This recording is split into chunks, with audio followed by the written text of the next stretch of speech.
नमस्कार मित्रों, मैं पंडित अखिल शुक्ल, जय महाकाल आयुर्वेद। ये मेरा मोबाइल नंबर, जय महाकाल आयुर्वेद, ये मेरा मोबाइल नंबर है 9165823800 और ये मेरे बेटे का नंबर, यही व्हाट्सएप नंबर है और यही मोबाइल नंबर है। तो आप जब भी कुछ बातचीत व्हाट्सएप, क्योंकि मेरा फ़ोन बहुत व्यस्त होता है और कुछ काम वाम बीच में करते रहने के कारण तब मैं फ़ोन बंद कर देता हूं, क्योंकि उस समय बात नहीं की जा सकती। तो आप व्हाट्सएप पे लिख देंगे तो मैं अवश्य आपके जवाब समय जब मिलेगा तो दे दूंगा। ये है महेश्वर धूप। हमारे महेश्वर धूप के बारे में बहुत सारे लोगों के प्रश्न थे, तो आज मैं आपको बता दूं, ये महेश्वर धूप आज से नहीं 4,500-5 हज़ार साल पहले से धूप का प्रयोग होता आया है भारतवर्ष में। और हवन यज्ञ आपने देखा होगा महाभारत में भी, रामचरितमानस में भी, कि हवन यज्ञ का बड़ा महत्व था। और आज भी बड़े बड़े जितने भी तंत्र मंत्र या पूजा पाठ होती है, वह हवन का बड़ा प्रयोग होता है और हवन की बड़ी महत्वता है। तो हम ये एक महेश्वर धूप का निर्माण करते हैं। अब हवन करने से होता क्या है, जब इस तरह की जो जड़ी बूटियाँ जो शुद्ध होती हैं और घी के साथ मिला के और उसमें गुड़ के साथ मिला के डाली जाती है, तो गुड़ में गंधक भी होती है और एक बड़ा विशेष गुण होता है, भगवान शंकर को गन्ने का रस चढ़ाया जाता है। तो उनके आकर्षण के लिए अब तो मिलावट होने लगी गुड़ में भी, और घी तो आप जानते ही हैं, गौघृत। तो ये सब चीज़ें, जैसा गौघृत योगवाही है और गुड़ भी योगवाही है, योगवाही यानी अपने में लेके जाना।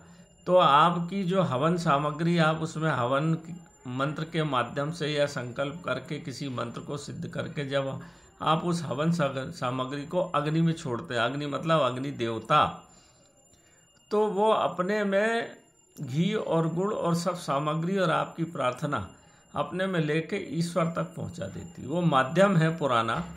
अग्नि को साक्षी मान के जब आप हवन करते हैं और किसी भी मंत्र से करते हैं, अलग अलग चीज़ों के अलग अलग मंत्र हैं और बड़े प्रभावी हैं। तो जब, और सबसे बड़ा प्रभावी मंत्र तो अपना ओम नमः शिवाय और गायत्री मंत्र है। ओम श्री भीम क्लीम चामुंडाय विच्चे भी बहुत काली का मंत्र। ऐसे 4-5 मंत्र जो चलन में ज़्यादा है, बाकी तो अलग अलग कामों के लिए उपयोग होते। तो आपके मंत्र ईश्वर तक पहुँचे कैसे और उसका लाभ कैसे मिले, इसके लिए हवन सामग्रियों का निर्माण किया जा सकता है, किया जाता रहा है बहुत पुरातन काल से। उड़द का हवन होता है, लाल मिर्च का होता है, जिंदा मछलियों का हवन वैष्णव केवल तवाम मार्गी में होता है, और भी बहुत सारी, उड़द है और सफ़ेद सरसों है, पीली सरसों, अलग अलग चीज़ों के लिए होता है। तो ये एक वैष्णव मार्गी हवन सामग्री है।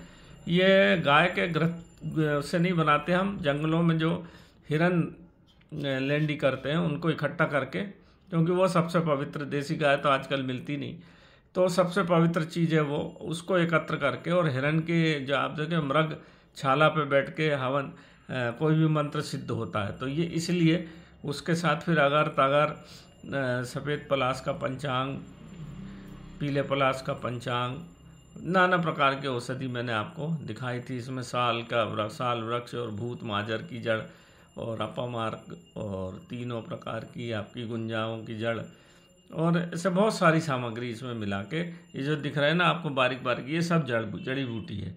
आपका गोकर्णी, 3 प्रकार की गोकर्णी जिसको अपराजिता कहते हैं, और अरणी की लकड़ी जिससे पुराने समय में अग्नि प्रज्वलित की जाती थी। इस समय की सब चीज़ें, कपास की जड़, कपास का फल, इसमें मिला के तैयार की जाती है, ताकि आप जब आहुति दें तो वो आहुति भी ईश्वर तक पहुंच जाए। अब हवन सामग्री का 2 टाइम करना चाहिए। ओम नमः शिवाय से सुबह 8-9 बजे जब भी आप कर सकें, ज़्यादा से जल्दी 6-7 बजे का टाइम, 8 बजे तक बहुत अच्छा है। और गोधूली के टाइम, मतलब शाम को जब सूर्य अस्त हो रहा हो और शाम आ रही हो, वो गोधूली का बड़ा महत्वपूर्ण, वो जो समय ज्वाइंट का रहता है ना, संधि समय में ही, जब संधि यानी जगह, उन दोनों के मिलन, बड़ी बारीक बात है, समझिए।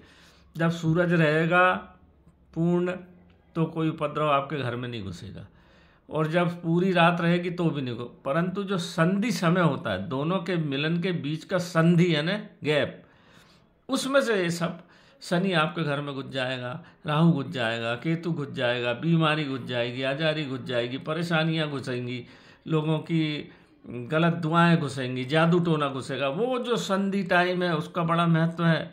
इसलिए संध्या वंदन हिंदू धर्म में या सनातनी धर्म में सब लोग बड़े अच्छे से जानते हैं कि, और मुसलमान में भी आप देखिए नमाज करते हैं, संधि टाइम पे ही वो नमाज करते हैं, प्रेयर करेंगे। यीशु क्या बोलते हैं, संधि टाइम में ही क्रिश्चियन भी प्रेयर करेंगे। तो ये संधि टाइम का महत्व सबने समझा है, चाहे किसी भी संप्रदाय का हो, इसलिए समझा है कि ये बड़ा महत्वपूर्ण टाइम। इसी समय ईश्वर से, परमात्मा से जो हम दुआ करते हैं, तो वो उस समय हमारे घर में, द्वार में उपस्थित हो जाते हैं, और उस समय इसकी आहुति देने से फिर ये बीमारी आजारी नहीं घुसती, और अगर घुसी भी है तो इसी संधि टाइम से बाहर निकल जाती है। जिस तरह से आई हैं उसी तरह से बाहर जाएंगी। बीमारी जाएगी, असंतोष जाएगा, लड़ाई झगड़ा जाएगा, क्रोध जाएगा, और घर में सुख शांति होके लक्ष्मी की आवक बनेगी, सुख शांति की आवक बनी रहेगी। जाने का टाइम और आने का टाइम याद रखो मित्रों, संधि टाइम ये कोई नहीं बताएगा आपको, न बताया होगा आज तक किसी ने कि संध्या वंदन कहूँ। ये जब अपन गुरु के सानिध्य में, चरणों में पड़े रहते हैं, तो अब उनकी जवान रात को जब उन पर प्रसन्नता छाती है या आनंद छाता है, तो फिर अपने मुंह से उनकी सब चीज़ें निकलती रहती हैं। तो इसीलिए सत्संग जरूरी है। किताब का पढ़ना उतना ज़रूरी नहीं है, कि सत्संग के अंदर जो रहस्य छुपे हैं वो ऐसे ही उजागर होते हैं। तो हमको तो जो मिला है भैया, हम आप लोगों को दे देते हैं। ये महेश्वर धूप का पैकेट है 250 ग्राम का, ये रखा 700 रुपये का है। ये आराम से 2-3 महीने चल जाता है, और इस पर करीब 50 रुपये कुरियर चार्ज लगता है, तो 750 में हम इसको दे दें, घर भेज देते हैं आपके। तो ये देख लीजिए, ये महेश्वर धूप, इसमें 7 प्रकार की तो गोंद डाली जाती है। काला बबूल का गोंद डाला जाता है, साल का गोंद, राल, ये सब चरी से इसमें कहू मतलब, और अग्निशिखा, इन सब का गोंद इसमें डाला जाता है। और फिर इसको बारीक पीसा। अब आप इसमें घी आप मिला लीजिए, क्योंकि घी मिला कर रखने से इसमें चींटी हो जाती है, और चींटी फिर हवन में गड़बड़ होती। तो गुड़ और घी इसमें नहीं मिलाते हम। तो गुड़ और घी आप अपने यथा स्थान पे जब आपके पहुंच जाए तो मिला कर रख लीजिए डब्बे में। बाकी सब चीज़ इसमें देसी कपूर वपूर सब मिला हुआ है। तो आपको हवन करना है, ज़्यादा बड़ा हवन की ज़रूरत नहीं। देखो, मैं हमेशा बोलता हूँ मित्रों, बीमारी आपको है, दवा आपको खाना पड़ेगी, धीरे धीरे आराम होगा। ये तांत्रिक दवाएं इकट्ठा एक साथ बंदूक की गोली जैसी फायदे में नहीं लगती, नुकसान में लग जाती है। जब किसी का ठीक करना है ना, तो समय लगता है। जैसे डॉक्टर आपको जहर एक बूंद दे दो, तुरंत बीमार या मरने की स्थिति में आ जाएगा, पर उसको डॉक्टर को ठीक करने में 2 महीने 3 महीने लगते। इसी तरह वैष्णव मार्गी में जो चीज़ें बिगड़ती हैं, वैष्णव मार्गी की तांत्रिक क्रियाएं धीरे धीरे लगती हैं, और धीरे धीरे इसमें लाभ होता है, एकदम से इसमें लाभ नहीं होता।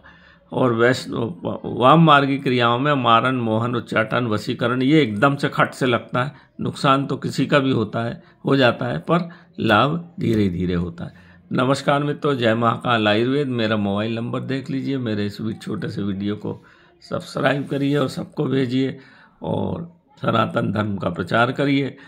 और सनातन धर्म में ऐसी ऐसी चीज़ें हैं जिनका आप भरपूर लाभ उठाइए।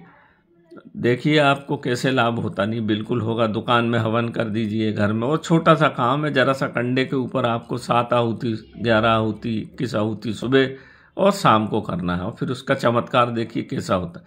आजकल तो अमेरिका जा रहा है गाय का गोबर, और वहाँ छोटे छोटे ईंट बना के अपने पूरे घर में रखते हैं। वो उससे कहते हैं सकारात्मक ऊर्जा बनी रहती है। ये सत्य बात है। हमारे दादा गाय के कोठे में ही बैठ के सब निर्णय करते थे, हम भी बैठते थे, दिमाग में बहुत शांति। और अब तो वैज्ञानिक रूप से ये प्रमाणित हो चुका है कि गाय के और इन जंगली जानवरों के जो हिरन विरन की लेंडी है, इनसे दिमाग को बहुत शांति मिलती है, सकारात्मक विचार आते हैं, सुख शांति घर में आती है। ये अब विज्ञान भी इसको धीरे धीरे मानने लगा। तो नमस्कार मित्रों, जय महाकाल आयुर्वेद। आपको सभी को सुखी रखे, अच्छा रखे। मेरा बारंबार प्रणाम आप सबको।